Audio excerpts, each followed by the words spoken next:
اللہ نے شہزادی کی تربیت کیا کی ہے؟ جو ساری کائنات کو سنوارنے کے لیے آئے، اس رسول نے کیا انداز سے اپنی بیٹی کی تربیت کی. جب مولا کائنات کا سیدہ 1 مہینے کے بعد مسؤولیت جب ہلکی ہو رہی ہے تو کہتی گھر میں کچھ ہے کھانے کے لیے؟ بھوک لگی، آدھی رات کے وقت بھوک لگی. سیدہ کہتی ہے، جواب سنیں، یہ نہیں کہ کچھ نہیں ہے. سیدہ کا جواب تھا، میرے سرتاج اللہ کی رحمت ہے اپنے گھر میں، اور اللہ کی رحمت سے توجہ ہے، شکوہ نہیں ہے، اس پہ بھی شکر ہے. اللہ کی رحمت سے 1 مہینہ ہو گیا اپنے گھر میں چولہا نہیں جلا. اللہ کی رحمت سے میں نے ہر رات پانی پی کر کے گزارا کیا ہے، اور حسنین کو سمجھا بجھا کر کبھی پانی پلایا، کبھی بکری کا دودھ پلایا، اور شہزادوں کو اس طریقے سے سنایا ہے. 1 مہینے سے گھر میں چولہا نہیں جلا. مولا علی نے فرمایا، تم نے مجھے بتایا کیوں نہیں؟ فاطمہ تم مجھے بتا تو دیتی. عرض کرتی ہے، میرے سرتاج آپ جنگ کی مصروفیتوں میں پریشان تھے نا، تو میں آپ کو دکھ کیسے دیتی، آپ کو مزید پریشان کیسے کرتی. یعنی ایک ٹینشن میں مبتلا ہے شوہر، تو میں دوسرا ٹینشن کیسے دیتی. بس آپ کے ذہن پر کوئی دباؤ نہ پڑے، اس لیے میں نے آپ سے ذکر نہیں کیا.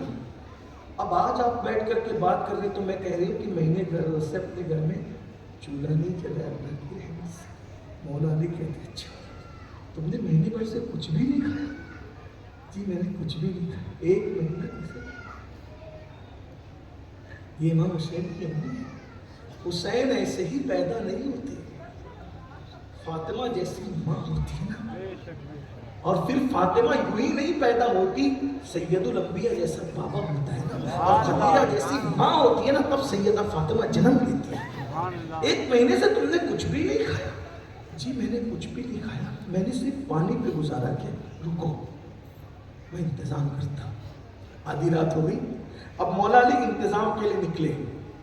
غور سے سننا، علی یہ مرتضیٰ کی خیرت. 1 مہینے سے بیوی نے کچھ نہیں کھایا ہے.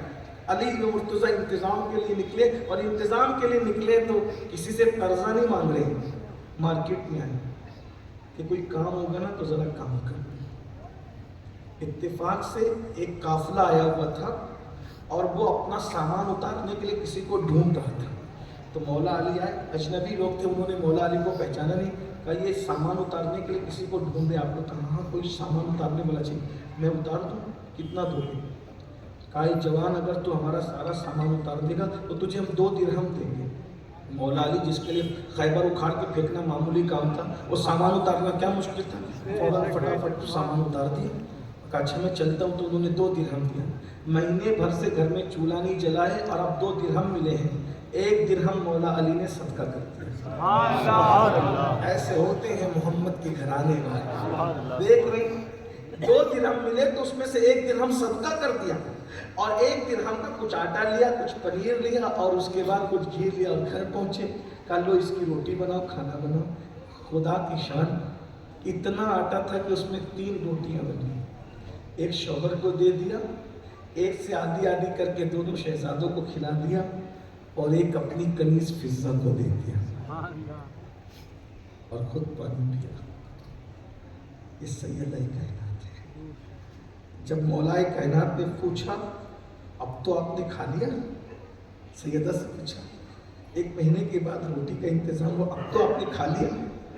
سیدہ نے اللہ کا شکر ہے، 3 روٹیاں بنی تھی، ایک آپ کو دے دیا، ایک کے 2 ٹکڑے کر کے حسن اور حسین کو دے دیا، اور کنیز بھی تو بھوکی تھی نا سرکار، تو میں نے ایک کنیز کو دے دیا. تو کہا پھر تم؟ تو کہا میں نے پھر پانی پی کر کے اللہ کا شکر ادا کیا. مولا کائنات کی آنکھوں میں آنسو تھے، اور یہ تاریخی جملہ مولا علی نے کہا تھا، فاطمہ تیرے بعد قیامت تک تجھ جیسی عورت پیدا نہیں ہو سکتی. یہ ماں امام حسین کی قناعت کا یہ عالم ہے. اور جہاں تک کہ شان کی بات ہے تو شان کا عالم یہ ہے کہ اللہ اکبر. شان کیا ہے؟ سن لو. شان صرف ایک جملے میں चांद सुनो कि जन्नत में एक दिन ऐसा होगा, जन्नत में एक दिन ऐसा होगा कि लोगों को लगेगा कि सूरज निकला। हालांकि जन्नत में सूरज नहीं होगा, जन्नत में चांद नहीं होगा, जन्नत में सूरज नहीं होगा, लेकिन लोगों को लगेगा कि आज सूरज निकला। जन्नत में चांद इसलिए नहीं होगा कि लोगों के चेहरे कुछ चौथी रात के चांद से ज्यादा चमकदार होंगे, सूरज से ज्यादा रोशनी वहां पहले से होगी, लेकिन लोगों को ऐसा लगेगा कि आज जन्नत में सूरज निकला, उसकी किरणों की वजह से जन्नत का हुस्न बढ़ गया। तो लोग फरिश्तों से पूछेंगे, फरिश्तों जन्नत में सूरज तो नहीं है, ये सूरज निकला कहां से कि जन्नत की रोशनी और बढ़ गई? तो फरिश्ते कहेंगे कोई सूरज नहीं निकला, आज अली और फातिमा जन्नत के झूले पे बैठ के झूला झूल रहे थे, दोनों ने मुस्कुराया तो उनके दांतों से ऐसी रोशनी निकली जिससे जन्नत का हुस्न और बढ़ गया।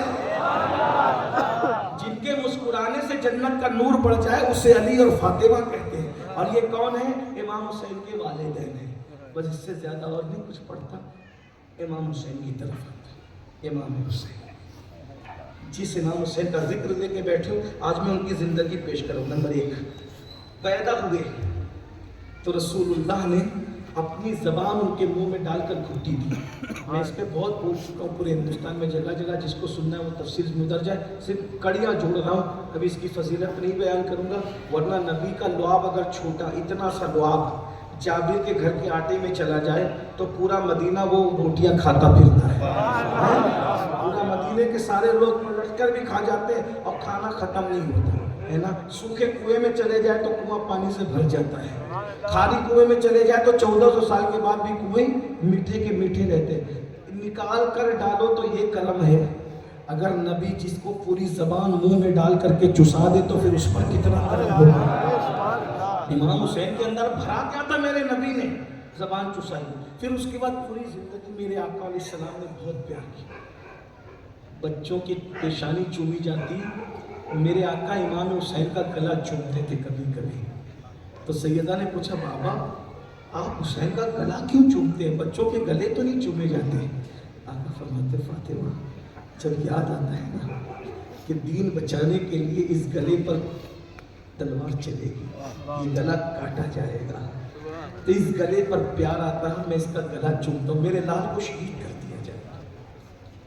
इमाम अली मकाम की उम्र सिर्फ 7 साल की थी तब रसूलुल्लाह का विसाल हो गया। 7 साढ़े 7 साल की उम्र थी कि उनकी अम्मी सैयदा फातिमा का विसाल हो गया। आपने पूरी जवानी और शबाब जो गुजारा अपने वालिद के साथ, मौला अली के ख़ास शागिर्दों में इमाम हुसैन बहुत इल्म था। इमाम हुसैन की इल्मी सलाहियत गुम हो गई है, हमने उस पर तवज्जो नहीं दी। लेकिन आपको पता होना चाहिए इमाम अली मकाम ने इतना इल्मी सरमाया छोड़ा कि लोगों ने इमाम हुसैन के नाम से पूरी तफसीर और इमाम हुसैन के नाम से हदीसों की किताबें जमा की। आप क्या समझते हैं? इतना समझ लें, इशारा दे रहा हूँ, इमाम हुसैन के शागिर्द इमाम ज़ैनुल आबिदीन, इमाम ज़ैनुल आबिदीन के शागिर्द है इमाम इब्न शिहाब ज़ुहरी, और शिहाब ज़ुहरी के शागिर्दों के शागिर्द है इमाम बुखारी। अब बताओ, जब पोते शागिर्द बुखारी के इल्म हदीस का ये आलम है तो ज़ुहरी के इल्म का आलम क्या होगा? और ज़ुहरी ऐसा है तो इमाम ज़ैनुल आबिदीन का इल्म कैसा होगा? और जिसने ज़ैनुल आबिदीन को आलिम बनाया वो इमाम हुसैन के इल्म का आलम क्या होगा? इतने बड़े आलिम थे, लेकिन हम लोग चूंकि उस तरफ जाते नहीं, हमें जाना चाहिए। इमाम हुसैन ने पूरी जवानी फिर जंगों में शरीक हुए, बहुत जंगें लड़ी, बहुत बहादुर थे इमाम हुसैन। मैंने कहा ना, इशारे देते जा रहा हूँ, कभी इमाम हुसैन की बहादुरी का तस्करा आपके सामने आए, किसी आलिम से कहना वो बताएंगे, या कभी मुझे याद दिलाइएगा तो मैं इमाम हुसैन की जवानी आपके सामने रखूँगा। बहुत बहादुर थे, जब तलवार चलाते थे तो अपने बाबा की खैबर की याद ताज़ा कर देते थे, जब तलवार चलाते थे तो हुनैन की याद ताज़ा कर देते थे इमाम हुसैन। और करबला में खुद आप देख ले, अल्लामा सैयद नईमुद्दीन मुरादाबादी ने जो वो सवाने करबला के अंदर जो आखिरी जंग का मंजर लिखा है, आप उसको एक मरतबा पढ़ ले तो पता चलेगा। 3 दिन के प्यासे दोपहर तक 72 से ज़्यादा लाशें उठाई, फिर भी यजीदी जो है इमाम हुसैन को मैदान में शहीद नहीं कर सके। इमाम ने जब तक सजदा नहीं नहीं किया, वो इमाम को शहीद करने की हिम्मत नहीं कर सके। ये इमाम हुसैन की बहादुरी का आलम है। इमाम हुसैन को आप समझते क्या हो? हमें मार्फत ही नहीं, किसी कहने वाले ने कहा था इंसान को बेदार तो हो लेने दो, हर कौम पुकारेगी हमारे हैं हुसैन। तो बहरहाल अब मैं इमाम हुसैन का किरदार पढ़ने लगा हूँ। तवज्जो फरमाए, इमाम हुसैन का किरदार पढ़ के गुफ्तगू मुकम्मल करता हूँ। करबला में इमाम हुसैन के 3 खुतबे हैं। करबला में इमाम हुसैन के 3 खुतबे हैं। नंबर 1, पहला खुतबा इमाम हुसैन का 9वीं मुहर्रम को है। दूसरा खुतबा इमाम हुसैन का जंग शुरू होने से पहले 10वीं मुहर्रम को है। और तीसरा खुतबा इमाम हुसैन का 10वीं मुहर्रम को अपनी शहादत से पहले का है। और तीनों खुतबों के अंदर आप देखें, तवज्जो करना, अब बहुत खास बात आती है। मैं अपनी गुफ्तगू को समेट रहा हूँ, ये मेरी गुफ्तगू का आखिरी का हिस्सा है। जवानों की खुसूसी तवज्जो चाहता हूँ। नौजवानाने जन्नत का सरदार करबला के अंदर 3 खुतबे देता है और तीनों खुतबे सेम है, एक दूसरे से बहुत मिलते जुलते हैं। नंबर 1, इमाम हुसैन कहते हैं, तुम मेरा खून क्यों चाहते हो? तुम मुझे कत्ल करना क्यों चाहते हो? तुम मुझे शहीद करना क्यों चाहते हो? फिर इमाम हुसैन कहते हैं, मुझे पहचानो मैं कौन हूँ। यानी हुज्जत तमाम कर रहे हैं, बता रहे कि मैं कौन हूँ। इमाम हुसैन कहते हैं, मुझे पहचानो मैं कौन हूँ। अब अपना तारुफ खुद करा रहे हैं। फरमाते हैं, रूए जमीन पर मेरे सिवा कोई नवासे रसूल नहीं है, मैं नबी की बेटी का बेटा हूँ। क्या तुम्हें नहीं खबर कि अल्लाह के रसूल ने मेरे और मेरे भाई के लिए कहा, अल हसन वल हुसैन सैयदा शबाबी अहलिल जन्ना, कि हसन और हुसैन जन्नती जवानों के सरदार है। अगर तुम्हें मेरी बात पे यकीन नहीं आता तो अनस इब्न मालिक मौजूद है, उनसे जाके पूछो। जाबिर इब्न अब्दुल्ला अंसारी मौजूद है, उनसे जाके पूछो। उम्मुल मोमिनीन उम्मे सलमा मौजूद है, उनसे जाके पूछो। अब्दुल्ला इब्न अब्बास मौजूद है, उनसे जाके पूछो। अब्दुल्ला इब्न उमर मौजूद है, उनसे जाके पूछो। फरमाया, तुम नहीं जानते कि मैं नबी का नवासा हूँ, मेरे और मेरे भाई के लिए का जन्नती जवानों का सरदार है। अपनी फजीलत बयान फरमाई, अपना नसब बयान फरमाया और उसके बाद अब अपना किरदार बयान कर रहे हैं। देखो वही अंदाज है। जब मेरे नबी फारान की चोटी पे खड़े हुए थे ना, तो पूछा था कि मेरे बारे में तुम क्या कहते हो?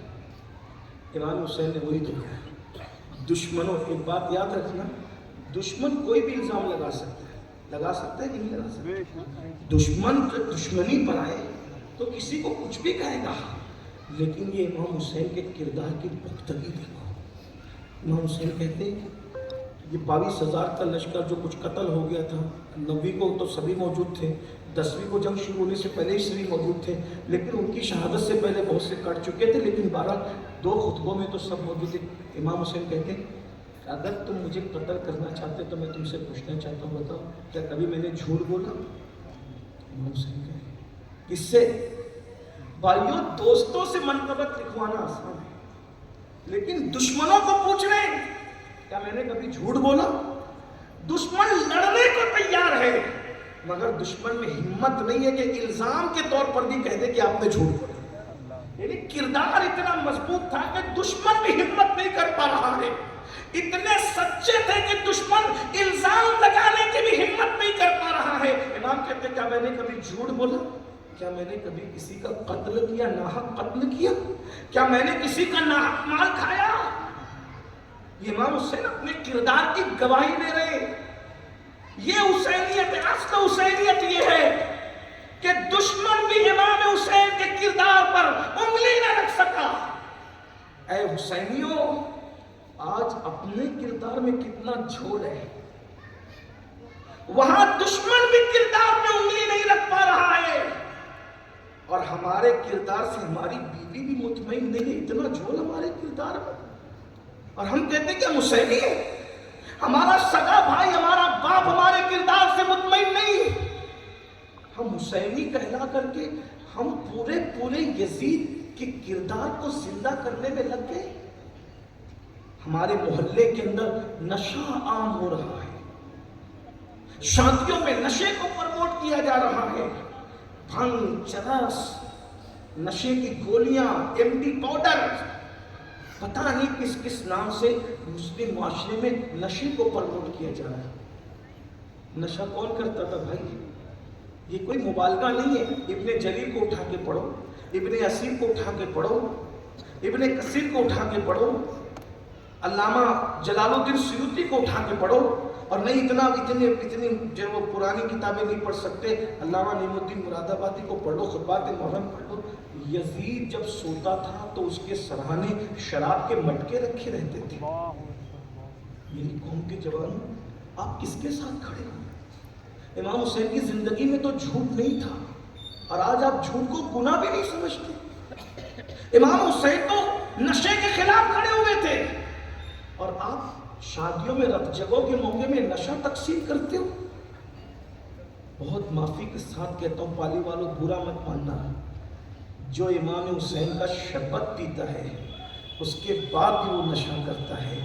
جو شربت حسین پیے اسے شراب سے کیا تعلق؟ اور اگر وہ شربت حسین پی کر بھی شراب اور نشے سے اپنا رشتہ جوڑ رہا ہے تو بڑی معذرت کے ساتھ میں اس کو یزیدی تو نہیں کہتا، لیکن اتنا ضرور کہوں گا، قیامت کے دن یزید کے ساتھ اٹھنے کے لیے تیار ہو جاؤ، کیونکہ جو دنیا میں جس کے کردار پہ چلے گا قیامت کے دن وہ اسی کے ساتھ اٹھے گا۔ یہ اللہ کے رسول نے فرمایا، جو جس کے کردار کے ساتھ اپنے کردار کو چیک کرو۔ حسینی بنتے ہو صرف شربت والے، حسینی بنتے ہو صرف کھچڑے والے، حسینی بنتے ہو صرف کڑے پہننے والے، حسینی بنتے ہو صرف نعرے باندھنے والے، حسینی بنتے ہو صرف نعرے لگانے والے۔ نہ کڑے سے کوئی حسینی بنتا ہے، نہ نعروں سے کوئی حسینی بنتا ہے، نہ نعروں سے کوئی حسینی بنتا ہے، اور نہ صرف شربت اور کھچڑے سے کوئی حسینی بنتا ہے۔ حسینیت اتنی سستی نہیں ہے، حسینیت کردار کا نام ہے، حسینیت افکار کا نام ہے، حسینیت نظریات کا نام ہے، حسینیت جو ایک مسلک کا نام ہے، حسینیت ایک فکر کا نام ہے، حسینیت ایک کلچر کا نام ہے، حسینیت ایک تہذیب کا نام ہے، حسینیت ایک تدبر کا نام ہے۔ آؤ آؤ، حسینیت کیا ہے؟ اللہ اکبر!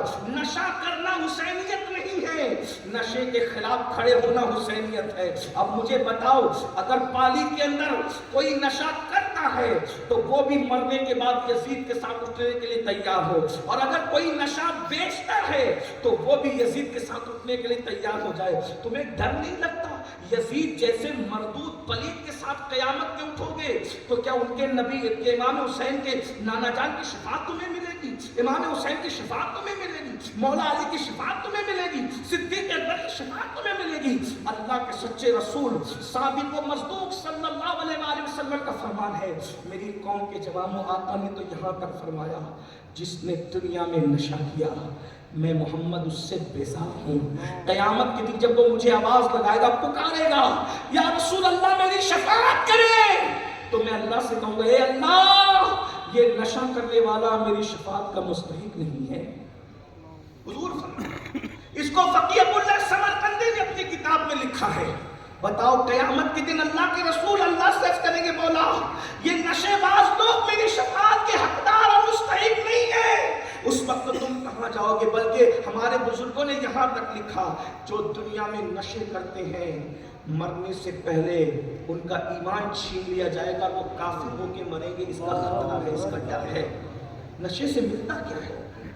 کہتے ٹینشن ہوا تو نشہ کر لیا؟ نہیں، اپنا کام ہے نشہ کرنا۔ میرے جو نوجوان نشہ کرتے ہیں، ایم ڈی کا کسی آدمی توبہ کرے، میرے کہنے پہ نہیں، امام حسین کے نام پہ توبہ کرے کہ حسینیت نشے کو ختم کرنے کا نام، نشے سے توبہ کرو، نشے کا خاتمہ، اور اپنی اہمیت جانو۔ میری قوم کے جوانوں، تم بہت قیمتی ہو، میرے جوانوں تم بہت قیمتی ہو، تم امت کا سرمایہ ہو۔ کربلا میں جتنے لڑے تھے سب جوان تھے۔ ارے تم نشہ کرو گے تو اپنے بچوں کی پرورش کیسے کرو گے؟ تم نشہ کرو گے تو اپنے بچوں کو کیسے پالو گے؟ تم نشہ کرو گے تو اپنا گھر کیسے چلاؤ گے؟ اللہ کے رسول تو نشہ کرنے والوں سے اتنی نفرت کرتے ہیں، آقا علیہ الصلوۃ والتسلیم ارشاد فرماتے ہیں، اگر نشہ کرنے والے تمہاری محفل میں آئے ان کو بیٹھنے کے لیے جگہ بھی مت دو۔ جو نشہ کرنے والوں کو بیٹھنے کے لیے محفل میں عزت کی جگہ دیتے ہیں، قیامت کے دن اللہ ان کو اندھا اٹھائے گا۔ یزید وہ تھا جس نے سفر حج میں بھی نشہ کیا ہے۔ اس لیے نشے سے نکلو۔ آج مسلم معاشرے کے اندر نشہ اور نشے کے ساتھ حرام کاروبار مسلم معاشرے میں کتنا بڑھ رہا ہے، حرام کاروبار کتنا بڑھ رہا ہے مسلم معاشرے میں۔ سود کے دھندے مسلم معاشرے میں عام ہو رہے ہیں۔ بڑے بڑے حاجی نمازی کہلانے والے اللہ ماشاءاللہ ہر سال حج کو جانے عمرہ کو جانے ایسے بہت سے لوگوں کو ہم جانتے ہیں وہ چوری چوری جو ہے سود کے کاروبار کرتے ہیں. تمہیں نہیں پتا اللہ کے رسول نے فرمایا جو 1 درہم حرام کا کھائے گا 1000 سال تک کے وہ جہنم میں چلایا جائے گا. 1 درہم کیا آج کل درہم ختم ہو گیا, بلکہ یوں کہ 1 لقمہ جو حرام کا کھائے گا وہ 1000 سال تک جہنم میں جلایا جائے گا. حرام کاروبار کرتے ہیں مسلمان.